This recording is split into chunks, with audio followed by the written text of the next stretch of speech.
Welcome to the Breakfast Leadership Show, where we interview global thought leaders on business, leadership, and life.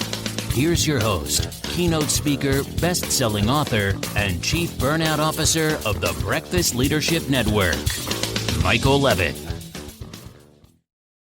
Welcome back. I've got Aslak de Silva on the line. Aslak, how are you? I'm good, thanks, Michael. And you?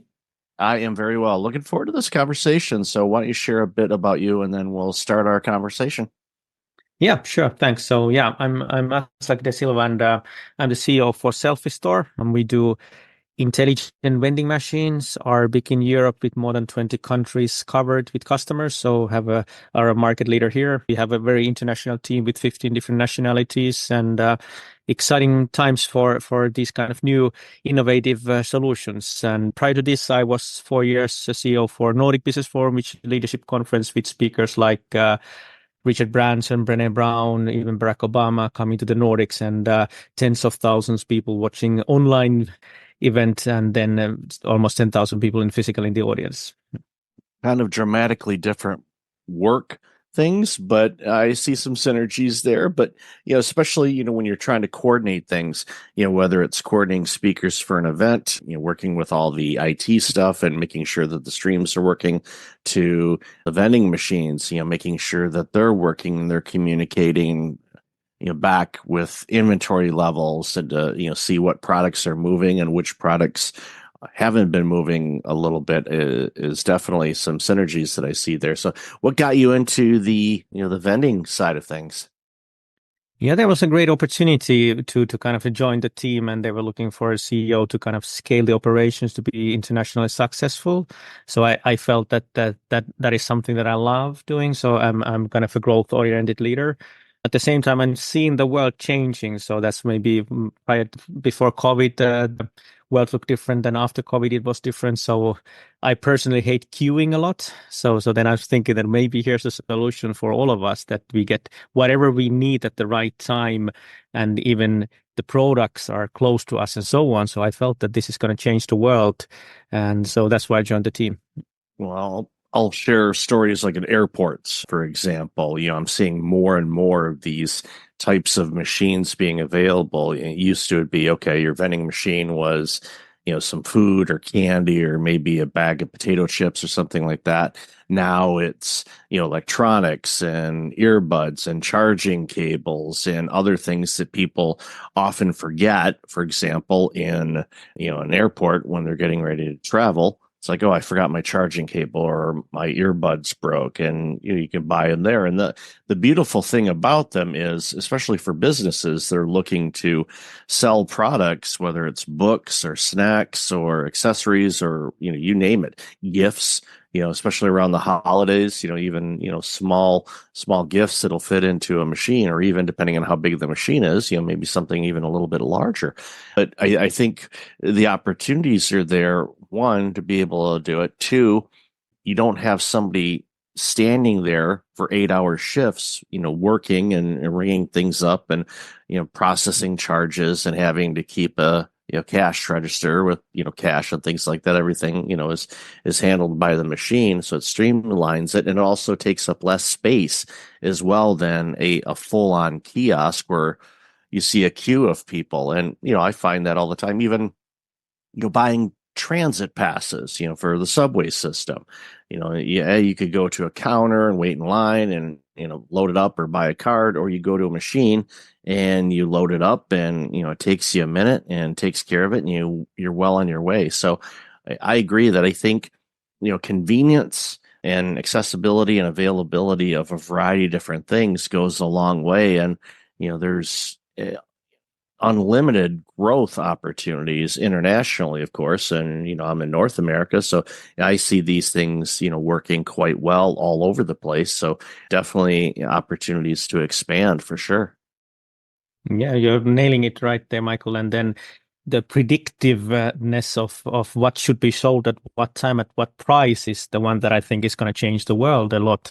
So like you said, at the airport, so whether are there business travelers or maybe families, so basically you have the data available, all the information is, but it's very seldomly taken into account what is sold at what price. So if it's a leisure flight, so maybe you're buying different things. If it's a business flight or business class and so on. So all these kind of information, the data collection is super important. And what we work with our customers is that since we have customers in more than 20 countries, so we are combining the full back of data and seeing what happens. What happens on a hot day compared to a cold day? What happens on a holiday compared to a normal busy work day? What happens at noon when the lunch rush is big? And utilize this data to predict what's going to happen, which will then, of course, increase the revenue of the ones who are operating self-service stores. But at the same time, the consumer experience enhanced a lot since simple example, on a hot day, beverages are selling more. And so the consumers are happy that when they come to a location where they are served with the products that they need. So that's the big change that's going to happen. So not just having a standard vending machine where everything is static and the pricing is static, but as a late night flight might have a dynamic pricing where the meals are a lot cheaper and then the consumers are happy to get them at a decent price, as an example. Yeah, I see a lot of that. We're talking even in North America, some of the fast food restaurants are considering what they're referring to as surge pricing, but it's supply and demand. If there's a huge demand for things at lunchtime, then the organization should be able to monetize that because there's obviously cost involved with running a business. And if you can up the price of a bottle of water, for example, by 20 cents or something like that, well, you're going to, capitalize on that, and you should be able to do that.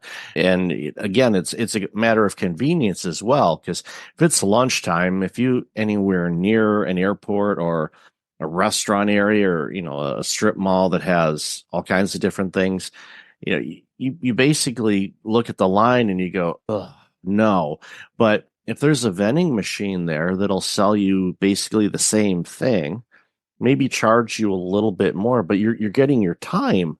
You're saving some time there, so you're not standing in a queue for a long time. You go to the machine, you pay for it a little bit extra, you get the same thing, you walk out the door, and you don't have to worry about waiting in line or being late or missing a flight or something like that. Because I see that all the time where people will be running late. They don't have enough time to eat. They get on the plane. There's no food service on the plane because it's a shorter flight.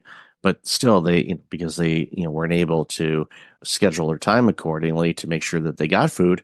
It's definitely those quick options are what people want and desire. So, placing these machines in strategic locations, and again, with all the data that you're pulling from all over the world, you can tell it's like, okay, Sunday mornings, these machines are not selling any of these. Okay. Well, if it's a dynamic machine, it can rotate out the stock and say, okay, we're going to, rotate the thing out and have it be this that does sell. That way you're not having stale inventory. You're moving things along and you're stocking things at the right time. I'm thrilled and excited about the innovations that this field is bringing, and your team is at the forefront of capitalizing on these new innovations. And again, with utilizing AI, for example, you're going to be able to analyze the information that you're capturing even more to the point where you're going to be able to get pinpoint right down to 15-minute blocks or 10-minute blocks. And it's like, okay, it seems like there's a lot of flights that go out at this time. They're buying these things, so make sure that we adjust the price accordingly. And again, everyone benefits from it because there's more inventory to buy, and then the price is good for everybody involved. Yeah, you're totally right. And the dynamic price, I will always believe that when the price is right, so everything is sold. So sometimes the items that we're selling maybe are too highly priced, and then you can immediately change them, make bundle deals that buy two together, say 50% or so, and people are intrigued by that. One funny thing that we found with an AI that you mentioned there was people were many times asking which sells better, Pepsi or Coke. And we ran the data search with an AI and found out that actually you should have them both, since that not only increases the number of consumers that come, but they buy more at the time. So some prefer Coke, some prefer Pepsi, but they are actually buying more at the time when they see that the vending machines have them. And with our system, with self-service stores, you actually can open the door and hold the items in your hand, which also increases then the buying, that you buy bigger basket size at the same time when you can just look at them and feel them and get the feeling that I want this and that. And then sometimes people even ask from their friends that you want this as well, and they grab it alongside. So it's not a single item you press a code and put coins in and wait for something to drop. You just can buy 5 items, 10 items at a time and just move forward and do that in 10 seconds. So that's quick and swift for you, right? Definitely. And it allows for, the upselling of things, which just happens naturally instead of having a clerk say, we're running a 2 for 10 special, or would your friend like one of these things? It's something that like, hey, I'm getting, I'll get that too. It's like, well, you know what, if we buy it's this and this, you want anything else? Next thing you know, that purchase that was going to be maybe a single bottle of Coca-Cola ended up being 2 bottles of Coke, or 1 bottle of Pepsi, 1 bottle of Coke, a bag of chips, a chocolate bar, or who knows what else.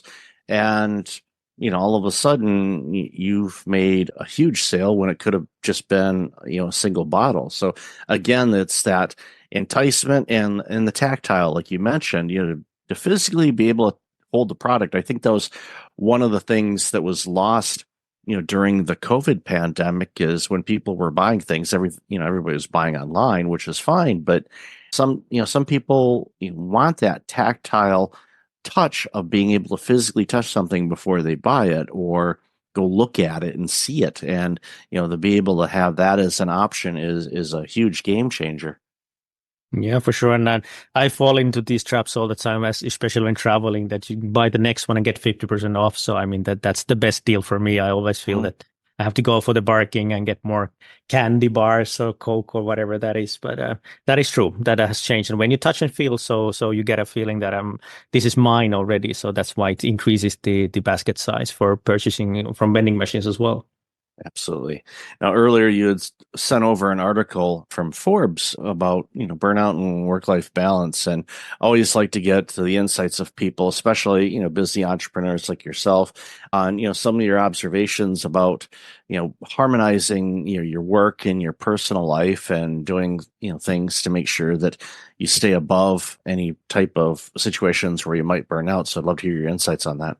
Yeah. Thanks for asking. So I believe in this kind of Tetrising your life. So I mean that there are several blocks that are important for you. They might be different, people have different ones. But for me, for instance, then of course there's family, there's health, there's work, there's then maybe I like to train and educate myself. So all these blocks, there's kind of never a time when everything is in perfect balance, but then you can fit the blocks in different ways. So as an example, what I do is I have 2 daughters who are figure skaters. So they train a lot. So they have training every day, several hours. So I take them to training. So while I drive them, so I can have time with them, talk with them and hear about their day. But I go to training myself while they train. So I'll be watching and doing a skip rope, or maybe a power wheel of doing pull-ups while they're training. I often listen to some audiobook, or sometimes I even invite business friends to train with me. So I kind of do these super hours where I do many blocks of these at the same time. When I'm there training with my daughter, so my wife gets some free time so she can relax. And then when I come home, so I have done the training, then we can, with my wife, maybe spend the evening watching TV together. So trying to manage these blocks in a way that makes sense, and try to utilize these kind of super hours where many things are done at the same time. So then you save more time for the others, and then not forgetting. And of course, when I'm traveling for business, so I don't have my family there. So then I may be doing more of these blocks. So I'm spending more business hours, working harder, but also training in the morning, so that I take care of this. And then when I come home, so I'm tired, but then I don't need to do the training since I did it there already. So kind of trying to Tetrising your life in a way that recognize your blocks that you have and try to fit them in a way that you can routinely follow. I think that's super important, to have your calendar in place, put the blocks there. So then it's more of a routine, and things happen in life, but then it's easier to kind of cope with the situation changes when you are kind of routinely following your path.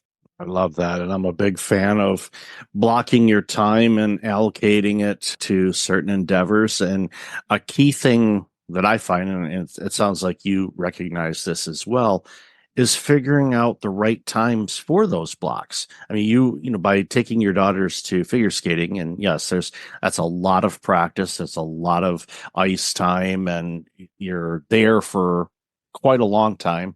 You're maximizing on that. You're getting in your physical activity or your mental activity by learning different things, listening to audiobooks, which I was a big fan of, and or podcasts, or watching training videos on things to learn more about the sector you're in or learn about new opportunities somewhere else. It's a great opportunity to keep yourself productive, while you're spending time with your daughters. And what that does as well is when the workday is done, and the workday should be done. I know entrepreneurs don't like hearing that, but there should be a time where you're not working. I know it's addictive because you're creative and you love it, but you got to kind of shut down, because that allows the creative juices to flow in your brain, and you get to spend time with loved ones. Or even if you're single, then you can, do some things that you enjoy doing, whether it's watching a sporting event or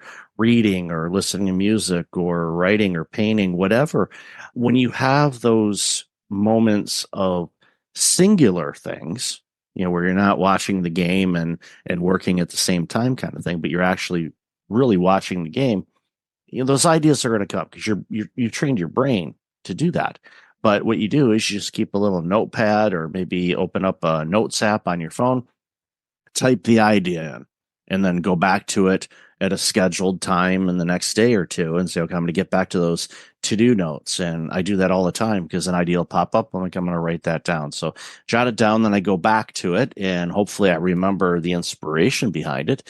The more, if you're forgetful of it, then, take a little bit more detailed notes, but still that way, when you're ready to work on those things, you can do it, and you're not taking away from a leisure moment or relaxing moment with loved ones, or just, doing your own, leisure yourself.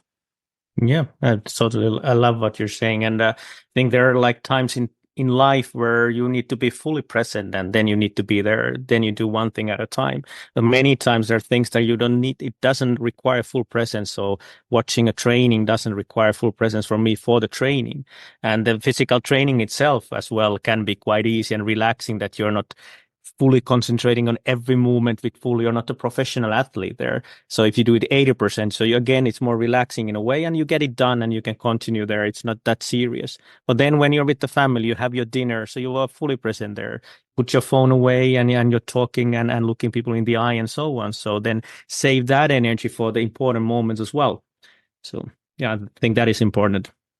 Yeah, it's definitely important life advice for everybody involved. So in closing, and we've kind of alluded to it and talked about it a bit, going back to, the vending machine side of things, where do you see things going over the next few years? Because I know the advent of technology and locations, without obviously giving away trade secrets or anything like that, where are some areas that you think we'll see more and more vending machines in areas? I know in Europe and Japan, they're all over the place. It's hard to go anywhere without seeing them. But North America, not as much. But where do you see things going with the vending arena over the next few years? Yeah, that's a really good question. And I wish I knew the answer. I might have some guesses where it could be.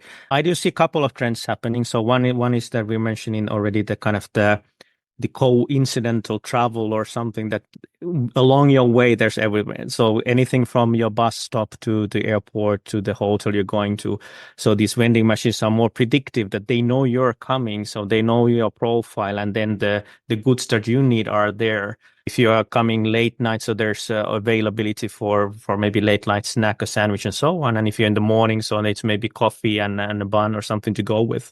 Like you said already, this many vending machines will have many items. So they might have spare battery to umbrellas when it's raining outside. So kind of predicting that. The other trend that I do see is that if you look at the kind of the delivery market, or we talk like the last mile delivery, I do see this more like a half-mile marketplaces or stores, so that they are not like the bigger grocery stores and bigger these shopping malls will have hard time. People are not kind of willing to go there where there's a lot of traffic.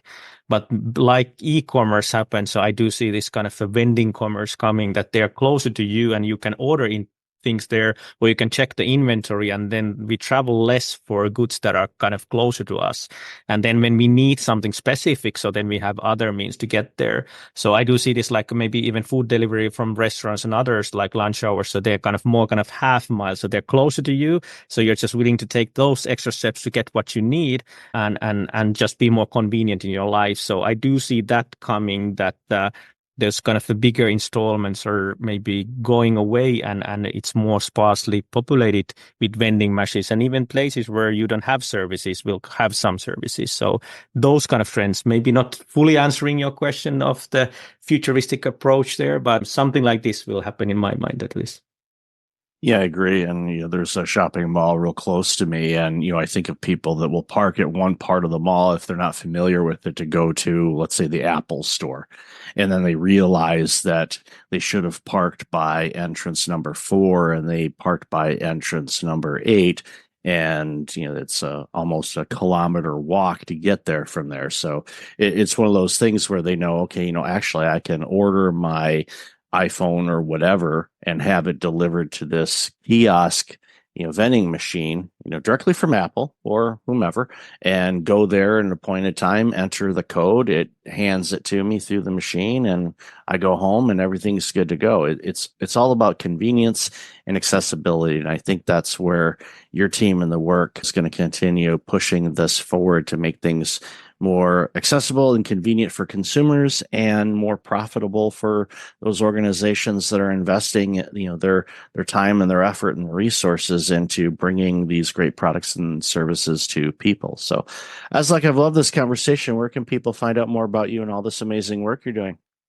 Yeah, probably our website, selfistore.com, is the easiest way, and follow us on social media, especially on LinkedIn. We are pretty active there, and me as well. So if you want to share thoughts or on leadership or vending machines, I'm happy to connect. So hope the conversation continues there as well. That'll be great. And I'll definitely have that information in the show notes. So thank you again for your time today. Really appreciate you and all this amazing work you're doing. Thanks, Michael. Appreciate being here. Thanks. Thanks for listening to the Breakfast Leadership Show, part of the Breakfast Leadership Network. Visit breakfastleadership.com for tips on empowering your business and your life.